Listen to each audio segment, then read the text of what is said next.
अस्सलाम वालेकुम एवरीवन। तो हम लोग अब डिस्कस करेंगे, हमारे पास पहले हम नेफ्रेटिक सिंड्रोम को बात करेंगे, फिर नेफ्रेटिक सिंड्रोम के साथ जो ग्लोमेरुलर डिजीजेस प्रेजेंट करती हैं थोड़ा सा उनके बारे में डिस्कशन करेंगे। मैं आपको बताऊंगी कि इसमें से किस तरह से सिनेरियो आता है और आपने कैसे डायग्नोस करना होता है। आसान बातें हैं, जरा से जल्दी लेके चलेंगे। पहले थोड़ा सा आई एम सॉरी डिसकंटिन्यूटी, मतलब लेक्चर जरा बहुत ज्यादा नहीं मैं डाल पा रही थी बिकॉज ऑफ पता है कुछ रिस्पॉन्सिबिलिटीज होती है, लेकिन वही बात है कि I am trying my best कि मैं जल्दी से जल्दी सारा कवर करने की, मैक्सिमम कवर करने की कोशिश कर रही हूँ।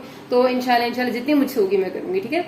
अच्छा, तो नेफ्रेटिक सिंड्रोम, जिस तरह हमने नेफ्रोटिक की बात की थी और उसमें हमने कहा था कि कुछ कैरेक्टरिस्टिक चीजें, नेफ्रेटिक सिंड्रोम की भी इस तरह से कुछ, ये बेसिकली वही बात है कि क्लिनिकल मैनिफेस्टेशंस का एक सेट है सिंड्रोम, जो नेफ्रेटिक सिंड्रोम है। और जब हम कहते हैं कि पेशेंट को ये चीजें क्लिनिकल मैनिफेस्टेशंस में आ रही है, इसका मतलब इसको नेफ्रेटिक सिंड्रोम है और उसकी बहुत सारी कॉजेज हो सकती है, ठीक है। बहुत सारी डिजीजेस उसका कॉज होती है, फिर हम वो ढूंढते हैं। एक अगर मोटी सी बात आप याद रखेंगे ना, मतलब कि एसोसिएटेड के नेफ्रेटिक सिंड्रोम होता क्यों है, तो जितने भी इन्फ्लेमेटरी लीजन्स हो रही होती हैं, जो आपकी ग्लोमेरुलस में इन्फ्लेमेटरी लीजन्स होती हैं, ठीक है, जो आपकी ग्लोमेरुलर कैपिलरीज में इन्फ्लेमेशन करती हैं, उसमें नेफ्रेटिक सिंड्रोम होता है। जबकि जो नेफ्रोटिक सिंड्रोम हो रहा था उसकी जो मेजर कॉज होती थी वो कोई ऐसी डिजीज थी जो कि कैपिलरी की मेम्ब्रेन की परमिएबिलिटी को डैमेज कर रही थी, जिसकी वजह से प्रोटीन लॉस हो रहा था। नेफ्रोटिक की बात करें, नेफ्रोटिक में मेनली ये था ना, प्रोटीन यूरिया था और उसकी वजह से हाइपोएल्बुमिनीमिया एंड एडिमा हो रहा था। जबकि नेफ्रेटिक सिंड्रोम में ऐसा नहीं, नेफ्रेटिक सिंड्रोम में it is causing inflammation in the glomeruli. उस इन्फ्लेमेशन की वजह से, मतलब अगर आप मोटी सी बात याद रखें ना, जिसमें जितनी भी डिजीज आएंगे तकरीबन उनमें भी कहीं ना कहीं इन्फ्लेमेटरी प्रोसेस चल रहा होता है, ठीक है। जो इन्फ्लेमेशन इन द ग्लोमेरुलाई होती है उसकी वजह से ग्लोमेरुलस डैमेज होती है, और इस तरह की डैमेज होती है कि ब्लड जब आता है तो वो लीक होके आपकी इंटरस्टिशियल जो ट्यूब्यूल्स होती है, रीनल ट्यूब्यूल्स, उनमें चला जाता है, ठीक है। ये ग्लोमेरुलाई थी, यहाँ से वो डैमेज होगी, ब्लड आगे रीनल ट्यूब्यूल्स में चला गया, और जब ब्लड रीनल ट्यूब्यूल्स में गया इसका मतलब ये कि वो यूरिन की फॉर्म में, यूरिन के साथ एक्सक्रीट होगा। इसीलिए हम कहते हैं कि नेफ्रेटिक सिंड्रोम की पहली चीज होती है हेमेचूरिया। हेमेचूरिया ना होना, यानी ब्लड इन यूरिन ना हो, तो हम उसको नेफ्रेटिक लेबल नहीं करते होते, ठीक है। ये बहुत मेजर फीचर है इसका, क्योंकि मैंने फिर से आपको बता दिया इसमें इन्फ्लेमेटरी लीजन होती है जो ग्लोमेरुलस को डैमेज करती है, उसकी वॉल को, इस तरह का कि उसमें ब्लड जो है वो निकल के, जब वो फिल्ट्रेशन होती है यहाँ पर ग्लोमेरुलस में ब्लड की, तो ब्लड निकल के ट्यूब्यूल्स में चला जाता है। दूसरी चीज, इसमें प्रोटीन यूरिया हो भी सकता है और नहीं भी हो सकता, लेकिन होगा तो जो नेफ्रेटिक सिंड्रोम का कैरेक्टरिस्टिक प्रोटीन यूरिया होता है उसको हम कहते हैं सब नेफ्रोटिक रेंज में होना। सब नेफ्रोटिक रेंज का मतलब ये है कि 3.5 ग्राम्स पर डेसिलीटर पर 24 आवर्स से कम होना, ठीक है। ग्राम्स पर डेसिलीटर पर 24 आवर्स, एक दिन में हमने कहा था कि अगर 3.5 ग्राम होगा तो वो या उससे ज्यादा होगा तो उसको हमने नेफ्रोटिक कहा था, उससे कम होगा तो उसको हम कहते हैं सब नेफ्रोटिक रेंज या नेफ्रेटिक रेंज, ठीक है। तो इसमें कैरेक्टरिस्टिक जो होता है उसमें सब नेफ्रोटिक होता है जो कि लेस देन 3.5 होता है। उसके बाद अब आप देखें, हमने बात की है कि वहां से ब्लड आ रहा है, ब्लड जो है वो कोई इन्फ्लेमेटरी लीजन चल रही है, कोई डिजीज चल रही है ऐसी, जिसकी वजह से फिल्ट्रेशन सही नहीं हुई और आपका ब्लड निकल के किडनी के ट्यूब्यूल्स में चला गया। इसकी वजह से जीएफआर भी रिड्यूस हो चुका होता है, ठीक है। जितने भी नेफ्रेटिक सिंड्रोम्स हैं इनमें जीएफआर भी रिड्यूस हो जाता है, ठीक है। जीएफआर रिड्यूस हो रहा है, जब आपको पता है ग्लोमेरुलर फिल्ट्रेशन रेट ही रिड्यूस हो जाता है, उसकी वजह से जीएफआर से क्या बनता है, जीएफआर का मतलब है कि जब ग्लोमेरुलस से यहाँ से फिल्टर होके फ्लूइड आगे रीनल ट्यूब्यूल्स में जाएगा तो उसकी वजह से यूरिन बनेगा। तो आपका अगर जीएफआर कम होता है उसका मतलब होता है कि आपका यूरिन सही नहीं बनेगा और कम अमाउंट में बनेगा। तो इसमें पेशेंट के एक और जो फीचर होता है वो होता है ओलिगोयूरिया, ठीक है, डिक्रीज्ड यूरिन बन रहा होता है। तो पहला फीचर था हेमेचूरिया कि ब्लड निकल के जा रहा है, जीएफआर कम हो रहा है, उसकी वजह से ओलिगोयूरिया। अब आप ओलिगोयूरिया हो रहा है इसका मतलब है कि यूरिन सही नहीं निकल रहा है, जिसका मतलब है कि जितने भी वेस्ट प्रोडक्ट्स यूरिन के साथ निकलने थे वो भी नहीं निकल पा रहे। वो जो वेस्ट प्रोडक्ट्स यूरिन के साथ निकलने होते हैं, urea, creatine and uric acid उनका मेन कंपोनेंट होता है, वो जब नहीं निकलते तो वो हमारी बॉडी के ब्लड में रिटेन होते हैं। बॉडी में जब urea, creatine and uric acid retain होंगे तो उस कंडीशन को हम कहते हैं एजोटीमिया। तो इसमें नेफ्रेटिक सिंड्रोम में पेशेंट को एजोटीमिया हो जाता है, ठीक है। ये हो गया। अच्छा, उसके बाद अब हमारे पास जाहिर सी बात है कि मैंने कहा कि ब्लड निकल के जा रहा है और यूरिन जो है वो बन नहीं रहा। जब यूरिन ओलिगोयूरिया होता है, पेशेंट को यूरिन आउटपुट सही नहीं होती तो वो जब फ्लूइड सारा का सारा और वेस्ट प्रोडक्ट्स जब बॉडी में रिटेन होते हैं तो वो फिर आपकी ब्लड वेसल्स के अंदर रिटेन नहीं रहते, बल्कि वो एडिमा करने लग जाते हैं, वो आपकी ब्लड वेसल से बाहर इंटरस्टिशियल स्पेसेस में जाना शुरू हो जाते हैं। उसकी वजह से पेशेंट को फ्लूइड रिटेंशन की वजह से एडिमा हो जाता है, ठीक है। तो फ्लूइड रिटेंशन होगा ही होगा, लेकिन एडिमा जरूरी नहीं है कि हो, मतलब फ्लूइड रिटेंशन की वजह से एडिमा हो जाता है, क्योंकि जाहिर है अब आपकी बॉडी में फ्लूइड आप ले रहे हैं और वो बाहर नहीं निकल रहा तो आहिस्ता आहिस्ता एडिमा ही होगा ना, ठीक है। किडनी से उसे बाहर नहीं निकाली, ब्लड का वॉल्यूम बढ़ता जा रहा है तो फिर वो एडिमा होता है बॉडी में। तो पेशेंट की पेरिऑर्बिटल पफिनेस होगी, उसको स्वेलिंग होगी, पीडल एडिमा, सेकुलर एडिमा, ये सब कुछ होता है।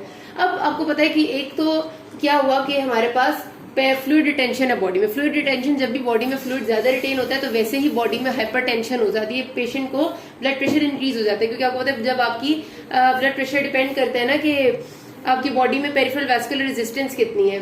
जब आपकी बॉडी में फ्लूइड रिटेन होगा वेसल्स में और वो देखेंगे हमारे अंदर तो बहुत ज्यादा फ्लूइड आ गया, तो उनके अंदर रेजिस्टेंस बढ़ जाएगी। As a result blood pressure भी इंक्रीज हो जाता है, तो हाइपरटेंशन हो जाती है। तो ऐसे पेशेंट्स हाइपरटेंशन भी एग्जिबिट करते हैं। दूसरी कॉज होती है हाइपरटेंशन की कि हमारे पास यहाँ पर मैंने आपसे कहा कि जीएफआर रिड्यूस हुआ है। जीएफआर रिड्यूस तब होता है जब blood flow to the kidney कम हो।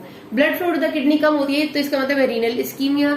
इस्कीमिया जब किडनी को होता है तो आपको होता है कि किडनी एक सिस्टम एक्टिवेट करती है, रेनिन एंजियोटेंसिन सिस्टम, और रेनिन एंजियोटेंसिन सिस्टम भी आपका हाइपरटेंशन कर देता है। तो ये चीजें हैं जो कि इस नेफ्रेटिक सिंड्रोम में हो रही होती है। और किस तरह होती है मैंने आपको वो मैकेनिज्म भी रिवाइज करा दिए। अगर आपको नहीं भी याद रहते mechanism, just forget about it, लेकिन ये फीचर्स नहीं भूलने, ठीक है। ये नेफ्रेटिक सिंड्रोम के फीचर्स हैं, ओलिगुरिया, हेमेटूरिया, प्रोटीन यूरिया, इन सब nephrotic range, azotaemia, fluid retention, hypertension. लेकिन अगर आप इस प्रोसीजर्स या मैकेनिज्म के साथ याद रखेंगे तो ज्यादा अच्छा याद रहेगा। अब हमारे पास कुछ ऐसी ग्लोमेरुलर डिजीज हैं जो पर्टिकुलरली नेफ्रेटिक सिंड्रोम के साथ प्रेजेंट करती हैं, जिसमें सबसे पहली है IgA नेफ्रोपैथी। इसके बारे में ये ज्यादा वही बात है MCQ में आती है और सिनेरियो में आपको बताती हूँ। असल में ना दो बातें आपने याद रखनी है। एक, आपको ने डिजीज पढ़ी होगी, आपको याद भी शायद हो, पोस्ट इन्फेक्शियस या पोस्ट स्ट्रेप्टोकोकल ग्लोमेरुलोनेफ्राइटिस। उसमें हमने कहा था कि एक बच्चा होता है, उसका गला खराब हुआ है आज के दिन, ठीक है। सपोज ये डे 1 पे उसका गला खराब हुआ है और उसके अंदर जो गला खराब हुआ है वो स्ट्रेप्टोकोकस की वजह से हुआ है। उस गले खराब के बाद उसका गला ठीक हो गया, सपोज 3, 4, 5 दिन में गला तो ठीक हो गया, लेकिन 4 हफ्ते बाद तकरीबन, मतलब यह कहते हैं कि गला खराब होने के, जब गला खराब हुआ था उसके 3 हफ्ते बाद वो बच्चा हमारे पास प्रेजेंट करता है कि उसका माँ कहती है कि इसको लाल रंग का पेशाब आ रहा है और उसके साथ साथ इसको जो है वो बॉडी में फ्लूइड भी रिटेंशन शुरू होगी, यानी एडिमा के फीचर्स भी आ गए, ठीक है। लाल रंग का यूरिन भी आ रहा है और आप चेक करते हैं तो उसको थोड़ी बहुत ब्लड प्रेशर भी उसका रेज होता है। अब ये क्या कंडीशन थी? हुआ ये था कि स्ट्रेप्टोकोकस का जो आपका बैक्टीरिया था वो जब अंदर आया बॉडी में तो उसका टॉक्सिन निकल नहीं पाया और उस टॉक्सिन ने किडनी में आके पोस्ट स्ट्रेप्टोकोकल ग्लोमेरुलोनेफ्राइटिस कर दिया। ये कब मैनिफेस्ट होता है कि गला खराब होने के 3 से 4 हफ्ते बाद ठीक हो गया। अब जो IgA नेफ्रोपैथी है इसका क्या ताल्लुक है? ये भी होती है बेसिकली गले खराब के साथ ही, और आपके पास सिनेरियो में भी हमेशा ये आएगा कि एक पेशेंट को अपर रेस्पिरेटरी ट्रैक्ट इन्फेक्शन हुआ, लेकिन जब इन्फेक्शन होता है उसी वक्त IgA नेफ्रोपैथी हो जाती है। ये बात बुक्स में आपको शायद लिखी हुई डायरेक्ट ना मिले, आपने ये पक्की याद रखनी है। ये आपका वाइवा का बहुत इंपॉर्टेंट सवाल है कि व्हाट इज द मेजर या फिर clinical difference between IgA nephropathy and post infectious glomerulonephritis. बाकी तो डिफरेंसेस बाकी हम बाद में करेंगे ना, जो इन्वेस्टिगेशंस भी होंगे, लेकिन जो आपका क्लिनिकल डिफरेंस होता है वो ये कि IgA नेफ्रोपैथी हमेशा गला खराब जब हुआ उसी वक्त, डे 1 पे गला खराब हुआ तो डे 2 पे बच्चा आया कि इसका कल गला खराब हुआ था, आज इसका पेशाब भी लाल रंग का हो गया और इसके चेहरा भी सूजने लग गया, पाँव भी सूजने लग गए, BP भी ज्यादा हो गया, ठीक है। तो जिस वक्त गला खराब हुआ उसी वक्त होती है IgA नेफ्रोपैथी। जिस वक्त गला खराब हुआ उसके 4 हफ्ते बाद होता है पोस्ट इन्फेक्शियस ग्लोमेरुलोनेफ्राइटिस। पहली बात तो ये याद रखनी है। फिर IgA नेफ्रोपैथी क्यों होती है थोड़ा सा अगर मैं आपको याद करा दूं तो basically abnormal form of IgA इन लोगों के अंदर बनी हुई होती है और ये एंटीबॉडी जाके डिपॉजिट होने लग जाती है आपकी सब एंडोथीलियल जगह पर, ठीक है। सब एंडोथीलियल जो बेसमेंट मेम्ब्रेन थी, मैंने आपको कल ये बात बताई थी पिछली वीडियो में कि सब एंडोथीलियल का मतलब ये होता है कि अगर कोई चीज आपकी ग्लोमेरुलर बेसमेंट मेम्ब्रेन और जब ग्लोमेरुलस की कैपिलरी की वॉल है, क्योंकि एक तो कैपिलरी की वॉल थी और एक बेसमेंट मेम्ब्रेन थी ना, इनके दरमियान में अगर कोई डिपॉजिट होता है तो उसको सब एंडोथीलियल कहते हैं। और अगर इस बेसमेंट मेम्ब्रेन से पीछे होता है उसको सब एपिथेलियल कहते हैं, मैंने कल भी बताई थी, ठीक है। तो बेसमेंट मेम्ब्रेन और कैपिलरी की वॉल के दरमियान में IgA एंटीबॉडी डिपॉजिट हो जाती है क्योंकि उसकी IgA एंटीबॉडी की फॉर्मेशन खराब होती है और ये चीज ट्रिगर करती है कोई भी इन्फेक्शन। बच्चे का गला खराब होता है, आपको पता है कि एक इन्फेक्शन बॉडी के अंदर आया तो जाहिर है बॉडी की इम्यूनिटी एक्टिवेट होती है। उस वक्त अचानक से अब नॉर्मल IgA एक्टिवेट हो जाती है और वो नॉर्मल नहीं होती, इसलिए वो किडनी में डिपॉजिट होती है, तो अगले ही दिन बच्चे को IgA नेफ्रोपैथी हो जाती है और उसको ये नेफ्रेटिक सिंड्रोम के फीचर्स आते हैं। तो ये बच्चों में और यंग एडल्ट्स में बहुत कॉमन है और इसकी ये नहीं है कि ये ठीक हो जाती है, इसका कोर्स रहता है, लेकिन एग्जैसरबेशंस आती हैं, उसी तरह से फ्लेयर अप्स आते हैं जिस तरह बहुत सारी और डिजीजेस में आते हैं, क्योंकि बेसिकली इसका cause is not related to the streptococcus. Streptococcus इसमें कुछ नहीं कर रहा होता है, इसमें सिर्फ वो आके इम्यूनिटी को एक्टिवेट करते हैं और इम्यूनिटी में से खराब वाली IgA एक्टिवेट हो जाती है। तो इसके एक्यूट फ्लेयर्स आते हैं जब जब बच्चे को इन्फेक्शन होगा या कोई ऐसा सिलसिला होगा तो इसका फ्लेयर अप आता है, फिर फ्लेयर अप आता है। तो ये इस तरह की डिजीज है, ठीक है। तो आईजीए नेफ्रोपैथी में तो आपने ये बात याद रख ली। आपके पास सिनेरियो भी मैंने आपको बता दिया कि क्या होता है कि बच्चा आया था, उसका अपर रेस्पिरेटरी ट्रैक्ट इन्फेक्शन हुआ था कल या परसों, और आज उसको ये वाले फीचर्स आ गए। और एग्जामिनेशन पे भी आपको प्रोटीन यूरिया थोड़ा सा मिल सकता है, ठीक है, थोड़ा बहुत प्रोटीन यूरिया होगा, थोड़ा हेमेचूरिया होगा, और आपको एडेमा मिलेगा, हो सकता है बीपी हो ज्यादा या ना हो। अच्छा, इसकी ट्रीटमेंट क्या होती है कि एक्यूट फ्लेयर्स, क्योंकि इसमें बहुत ज्यादा आईजीए नेफ्रोपैथी में आ रहे होते हैं, तो कोई ऐसी स्पेसिफिक ट्रीटमेंट नहीं है। हमने ये करना होता है कि हमने ब्लड प्रेशर को कंट्रोल रखना होता है। उसके लिए हम वही वाले जो आपके रेनिन एंजियोटेंसिन सिस्टम इनहिबिटर्स होते हैं ना, एस इनहिबिटर्स, ARBs, वो दे देते हैं जो आपके नॉर्मल ब्लड प्रेशर की दवाइयां, या फिर आप हाई डोज ग्लूकोकॉर्टिकॉइड्स, वही बात है, स्टीरॉइड्स देते हैं, नथिंग एल्स। अच्छा, हेनॉक्स-शॉर्लिन पर्परा इज अ सिस्टेमिक डिजीज। ये सिस्टेमिक वेस्कुलाइटिस है, बेसिकली आपकी वेसल्स को ये इफेक्ट करता है और वेसल्स की इन्फ्लेमेशन करता है पूरी बॉडी में। इस वजह से इसकी कोई एक मैनिफेस्टेशन, ये सिस्टेमिक डिसऑर्डर है। और होता है इसमें ये है कि इसमें 4 चीजें होती हैं बॉडी पे। एक आपकी पेटिकियल रैश होती है, खासतौर पे लोअर लिम्स में, मतलब पेशेंट प्रेजेंट करेगा कि उसको घुटनों से नीचे वो नील पड़ने लग जाते हैं। टेट्राइड इस तरह से होता है इसमें कि हमारे पास, मैंने बताया आपको कि पेशेंट को रैश होती है, वो कहते हैं कि उसको धब्बे पड़ते हैं, सॉरी नील पड़ते हैं, खास तौर पे लोअर लिम्स में होती है, ठीक है। दूसरी चीज उसे होती है एब्डोमिनल पेन, क्योंकि जाहिर है आपकी सारी बॉडी की वेसल्स यहाँ पर इन्वॉल्व हो रही हैं। आपने याद रखना कि it is a systemic vasculitis, vessels की इन्फ्लेमेशन है, तो जहां से पर वेसल्स इन्फ्लेम होती है वहां पर वेसल्स में से ब्लड लीक आउट होता है। स्किन वाली वेसल्स होती है तो पेटिकियल रैश आ जाती है। एब्डोमिनल वेसल्स में होगा तो एब्डोमिनल एरियाज का इस्कीमिया होगा, उसकी वजह से पेशेंट को एब्डोमिनल पेन होगी, ठीक है। उसके साथ उसको जॉइंट पेन, आर्थ्राल्जियाज होते हैं, ठीक है। और चौथी चीज उसकी होती है कि किडनी इन्वॉल्वमेंट होती है, और किडनी की जब वॉल डिस्ट्रॉय होती है तो उसमें उसको हेमेचूरिया विदाउट प्रोटीन यूरिया हो जाता है, ठीक है। अब आपने क्या है जिसमें देखना, जिसमें किडनी वाला पार्ट है ना, वो बिल्कुल आपका इसी तरह का है कि जिस तरह आईजीए नेफ्रोपैथी है। आपसे वो कहते हैं what is the characteristic finding on biopsy of a person of this disease. तो बायोप्सी जब आप करते हैं तो इसमें भी आपको आईजीए डिपॉजिट्स नजर आते हैं इन सब एंडोथेलियल स्पेस, बिल्कुल same as that is in IgA nephropathy. तो आप बायोप्सी पे डिफरेंशिएट कर ही नहीं सकते कि ये हेनॉक्स-शॉर्लिन पर्परा है या आईजीए नेफ्रोपैथी है।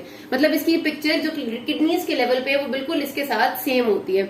फिर हमें डिफरेंस कहाँ पता चलता है सिनेरियो में, अगर वो आपको सिंपली देते हैं कि पेशेंट प्रेजेंट किया है, एक रेस्पिरेटरी ट्रैक्ट इन्फेक्शन हुआ है कल, और आज वो प्रेजेंट किया हेमेचूरिया विदाउट प्रोटीन यूरिया के साथ, और जो मैंने सिम्टम्स आपको बताए थे, और उसके साथ उसे कुछ भी नहीं हुआ, मतलब मजीद वो कोई चीज नहीं बताते, तो फिर आपने डायग्नोसिस लिखना होता है आईजीए नेफ्रोपैथी। अगर वो आपसे डिफरेंशियल्स पूछते हैं तो आपने सारे नेफ्रिटिक सिंड्रोम के डिफरेंशियल्स लिख देने जो ये लिखे हुए हैं।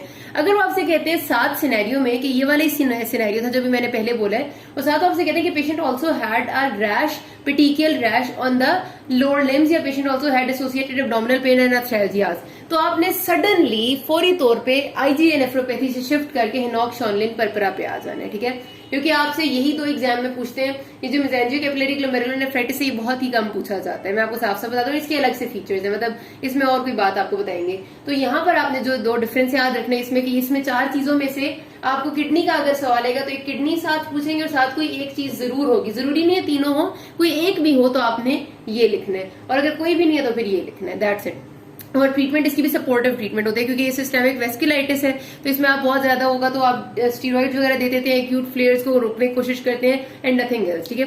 जो तीसरी, इन लोगों की ट्रीटमेंट इतनी इंपॉर्टेंट नहीं और आपसे पूछते भी नहीं है, आपसे ज्यादा पूछते हैं इनकी कि डायग्नोसिस क्या है, पेशेंट की बायोप्सी पे नजर क्या आएगा, डिफरेंशियल्स क्या है, इस तरह की बातें आपसे पूछते हैं। जब मेसेंजियो कैपिलरी ग्लोमेरुलोनेफ्राइटिस है, इसको मैं मोटा सा आपको बता देती हूँ कि इसकी 2 टाइप्स हैं, आपने पढ़ी भी थी अपनी पैथोलॉजी में। एक टाइप होती है जो इम्यूनोग्लोबुलिन टाइप होती है, जिसको हमने कहा था डेंस डिपॉजिट डिजीज, आपको याद होगा, ठीक है। और एक होती है इसकी कॉम्प्लीमेंट टाइप, जिसको आपको याद होगा हमने कहा था C3 ग्लोमेरुलोपैथी, को जिस तरह का नाम दिया था हमने, ठीक है। एक तो डेंस डिपॉजिट डिजीज थी और एक ये थी C3 ग्लोमेरुलोनेफ्राइटिस, ये ऐसे ही था। तो इसमें होता क्या है कि ये मेसेंजियो कैपिलरी ग्लोमेरुलोनेफ्राइटिस आपकी वो डिजीज है जिसमें या तो आपकी जो ये है आपकी मेम्ब्रेन है, सॉरी जो आपकी इसके डेफिनेट सी बात है कि आपकी जो कैपिलरी मेम्ब्रेन है, जो आपका ग्लोमेरुलस है, उसके अंदर या तो इम्यूनोग्लोबुलिन्स डिपॉजिट होने लग जाते हैं, ठीक है, या फिर आपकी जो आप ग्लोमेरुलस जो आपका कॉम्प्लीमेंट है उसके C3 कॉम्पोनेंट जो होगा वो वाला कॉम्पोनेंट का कॉम्प्लीमेंट वहां पर डिपॉजिट होने लग जाता है, ठीक है। तो ये इस डिजीज में होता है, और इसकी जो क्लिनिकल प्रेजेंटेशन है ना वो भी तकरीबन मिक्स्ड सी होती है कि पेशेंट मेनली हेमेचूरिया के साथ प्रेजेंट करते हैं, थोड़ा बहुत प्रोटीन यूरिया हो सकता है और नहीं भी हो सकता। और इसकी भी ट्रीटमेंट में हम पेशेंट को स्टीरॉइड्स देते हैं, ठीक है, स्टीरॉइड्स देंगे, और उसके साथ जो आपकी थोड़े बहुत होते हैं ना ये वाले जो ड्रग्स है, इम्यूनोसप्रेसिव ड्रग्स है, साइक्लोस्पोरिन हो गया, एज़ोथायोप्रीन हो गया, साइक्लोफॉस्फेमाइड हो गया, ये देते हैं, ठीक है, मेसेंजियो कैपिलरी ग्लोमेरुलोनेफ्राइटिस में। अच्छा, एक बात ध्यान में रखना कि जो आईजीए नेफ्रोपैथी है इसमें सब एंडोथेलियल डिपॉजिट होना मतलब मोस्ट कॉमनली होते हैं, लेकिन ये भी नहीं 100% भी नहीं होता कि सब एंडोथीलियल ही हो। बस आपने याद रखना होता है ग्लोमेरुलर बेसमेंट मेम्ब्रेन में डिपॉजिट्स होते हैं, ठीक है, जीबीएम में डिपॉजिट्स होते हैं। अगर आप ये लिख दें तो ज्यादा अप्रोप्रिएट है, क्योंकि जो डेविडसन कहती है ना, वो ये कहती है कि बस there are deposits of IgA antibody in GBM, that is glomerular basement membrane. तो आप इतना ज्यादा डिटेल में नहीं जाएंगे तो इट्स बेटर, बिकॉज आपको पता है कि आपके लिए जो आंसर एक्सेप्ट होते हैं ज्यादा डेविडसन के आंसर्स होते हैं। तो इन दोनों में आप जीबीएम लिखें। अगर सब एंडोथीलियल डिपॉजिट्स की बात आएगी तो वो फिर आप इसमें लिख दें मेसेंजोकेफालिक ग्लोमेरुलोनेफ्राइटिस, क्योंकि इसमें कैरेक्टरिस्टिकली एंटीबॉडी जो आपकी इम्यूनोग्लोबुलिन डिपॉजिट होगी, आईजीजी होती है मोस्ट कॉमनली, वो भी आपकी सब एंडोथीलियल होती है, और C3 होगा तो भी आपकी सब एंडोथीलियल होगी। इसके बारे में कोई इतना नहीं पूछता। तो यहाँ पर बात खत्म करते हैं। किसी कोई मसला हुई क्या ना आस्क मी। Thank you.